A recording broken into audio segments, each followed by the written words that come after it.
काही नाती रक्ताच्या पलीकडची असतात, पण काही नाती विश्वासाच्या मुखवट्याखाली दडलेली खोल दरी असतात. मी समीर, एका मध्यमवर्गीय कुटुंबात वाढलेला सरळमार्गी मुलगा. माझा मोठा भाऊ अविनाश एका खाजगी कंपनीत सिक्युरिटी हेड म्हणून काम करायचा. कामाच्या निमित्ताने तो अनेकदा शहराबाहेर असायचा. घरी मी आणि माझी वहिनी कांचन असायचो. वहिनी दिसायला अतिशय देखणी आणि बोलण्यात तितकीच गोड होती. पण त्या गोडव्यामागे काय दडलं याची मला पुष्टशीही कल्पना नव्हती. अविनाश दादा गेल्यावर वहिनीचं वागणं अचानक बदलायचं. ती माझ्याशी खूप जास्त वेळ बोलायला लागली होती. तिचं बोलणं नेहमीच कौतुकाने भरलेलं असायचं. समीर, तू किती समजूतदार आहेस, तुझ्यासारखा मुलगा ज्याला मिळेल ती नशीबवान असेल, अशा गोष्टी ती तासनतास करत राहायची. हळूहळू तिचं बोलणं अधिक वैयक्तिक आणि रोमँटिक वळणावर जाऊ लागलं.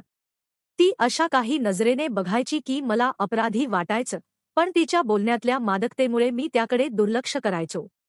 तिचे शब्द एखाद्या जाळ्यासारखे होते, ज्यात मी नकळत अडकत चाललो होतो. एका पावसाळी रात्री दादा शहराबाहेर होता. दिवसभर कामाच्या व्यापामुळे माझं डोकं प्रचंड दुखत होतं. रात्रीचे 11 वाजले होते. मी सोफ्यावर डोकं धरून बसलो होतो. वहिनी माझ्या जवळ आली. तिने माझ्या कपाळावर हात ठेवला. तिचा स्पर्श नेहमीपेक्षा वेगळा, काहीसा आश्वासक पण गूढ होता. समीर, खूप त्रास होतोय का रे? थांब, मी तुला एक गोळी देते, एकदम बरं वाटेल, ती म्हणाली. तिने मला एक निळी गोळी आणि पाण्याचा ग्लास दिला.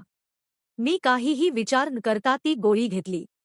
पण त्यानंतर जे घडलं ते माझ्या कल्पनेपलीकडचं होतं. 10 मिनिटांतच मला भोवळ आल्यासारखं वाटू लागलं. माझ्या डोळ्यांसमोरची दृश्यम धूसर झाली. मला आजूबाजूचं भान राहिलं नाही, पण वहिनीचा आवाज मात्र स्पष्ट ऐकू येत होता. तो आवाज आता गोड नव्हता, तर त्यात एक हुकुमीपणा होता. गोळीच्या प्रभावाखाली मी पूर्णपणे तिच्या नियंत्रणात होतो. तिने मला सांगितलं की, समीर, बाहेर एक माणूस उभा आहे, तो मला त्रास देतोय. त्याला तुला धडा शिकवायचा आहे. त्या नशेत मला फक्त तिचा चेहरा दिसत होता आणि तिचे शब्द हेच माझे आदेश होते. तिने माझ्या हातात एक जड वस्तू दिली. मी घराबाहेर पडलो. अंधारात एक आकृती दिसली. मी त्या व्यक्तीवर वार केला. तो माणूस खाली पडला.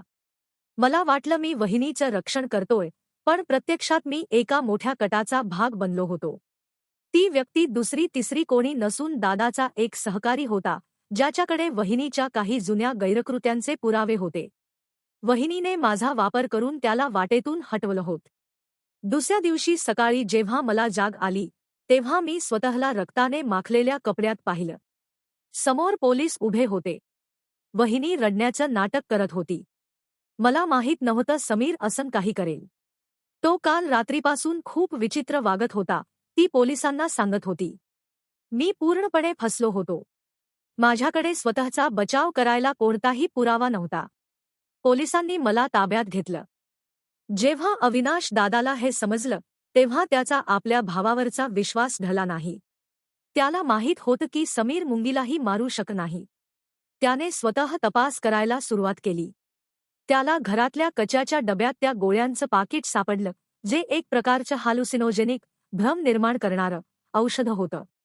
दादाने गुपचूप घराचे सीसीटीव्ही फुटेज तपासले, जे त्याने लपवून लावले होते. त्या फुटेजमध्ये वहिनी मला ती गोळी देताना आणि नंतर मला चिथावणी देताना स्पष्ट दिसत होती. इतकंच नाही, तर ज्या माणसाचा खून झाला होता, त्याच्याशी वहिनीचे आधीचे वाद असल्याचे कॉल रेकॉर्ड्सही दादाने मिळवले. न्यायालयात जेव्हा खटला उभा राहिला, तेव्हा सरकारी वकिलांनी माझ्याविरुद्ध पुरावे सादर केले. पण ऐनवेळी दादा तिथे पोहोचला.